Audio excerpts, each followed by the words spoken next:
Voltamos com o nosso programa semanal para explicar as criptomoedas, o mercado financeiro.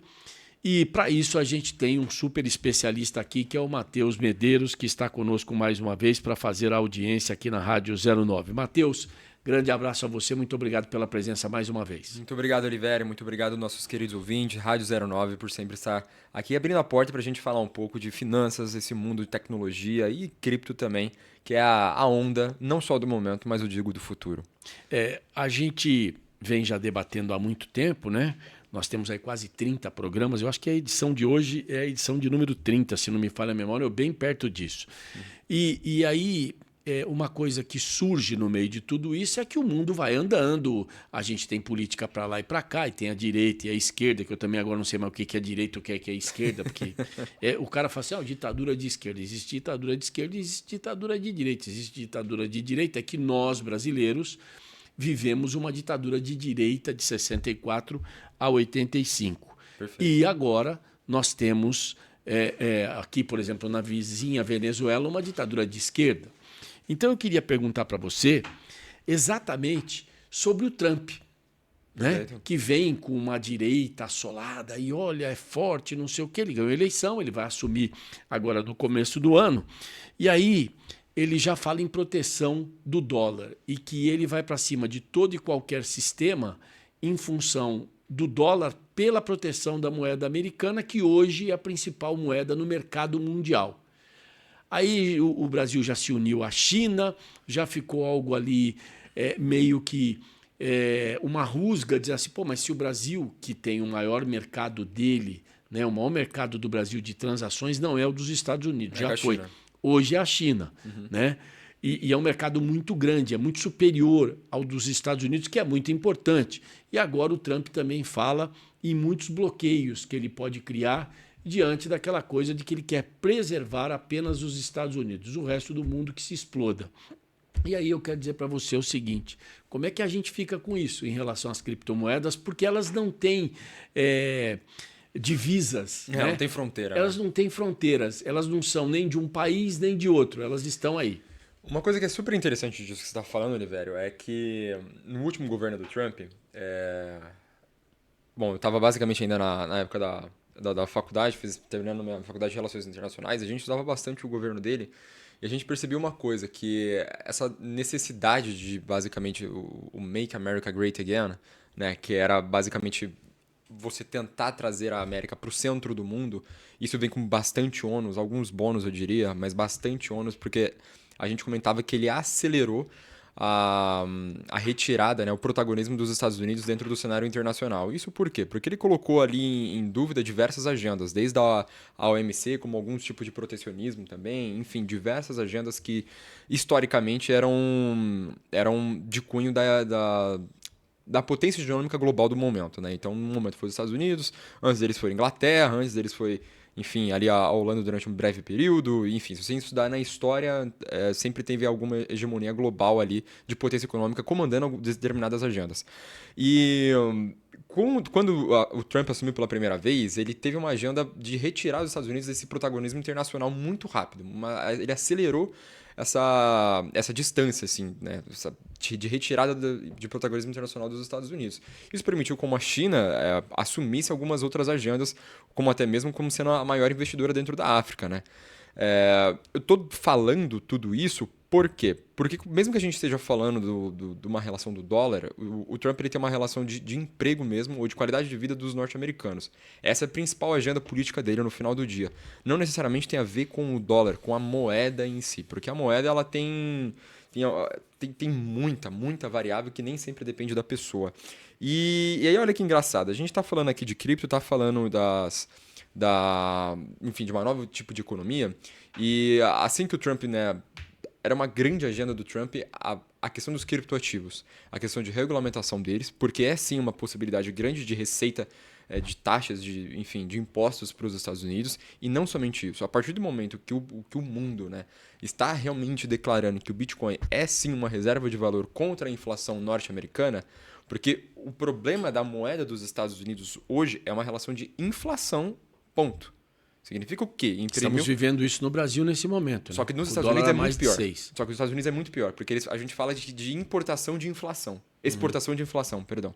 Então, quando começa a ter inflação lá, eles começam a imprimir dólar, para eles é um dólar, uma dívida 1 para 1, não tem problema. Agora, pra gente, qualquer um que não é paridade de dólar tem um problema grande. Porque tem mais dólar na circulação corrente no sistema financeiro global. Então, quando você pega os últimos dados dos 20 anos de economia, né, de emissão de dólar, você percebe que tem uma emissão absurda de dólar. E como todo mundo sabe, né? Todo mundo viu já os 30 episódios, já falamos disso algumas vezes. Impressão de moeda significa o quê? Você perder poder de compra. Ponto. Beleza, se isso é verdade, né? If is true, se isso é verdade, e o Bitcoin ele não é uma moeda que gera inflação, ele é uma moeda deflacionária porque ela já tem um limite, opa, então a gente tem alguma possibilidade de substituição. Com isso, a agenda do Trump nessa última eleição relacionada aos criptoativos, ele falou o seguinte, gente, já deu como certo, o Bitcoin realmente é um negócio, cara, cripto realmente melhora a economia, melhora os fluxos cambiais, melhora os fluxos de transações, vamos apostar nisso. Então ele já falou de regulamentação, já criou a DOGE aí, que é o Departamento de Eficiência Governamental junto com o Elon Musk, quer dizer, criou não, né? Disse que vai criar.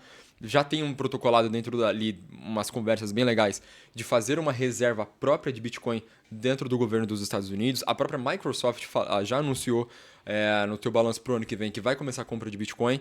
Então, assim, tá mais do que claro que isso já está efetivado e isso vai ser o futuro, entendeu? Teoria da conspiração. O dólar vai partir para cima dos bitcoins, é isso? Ou não há essa possibilidade, cada moeda vai seguir seu rumo? Acho que cada moeda vai seguir o seu rumo. Vai parecer muito, basicamente, a relação do ouro.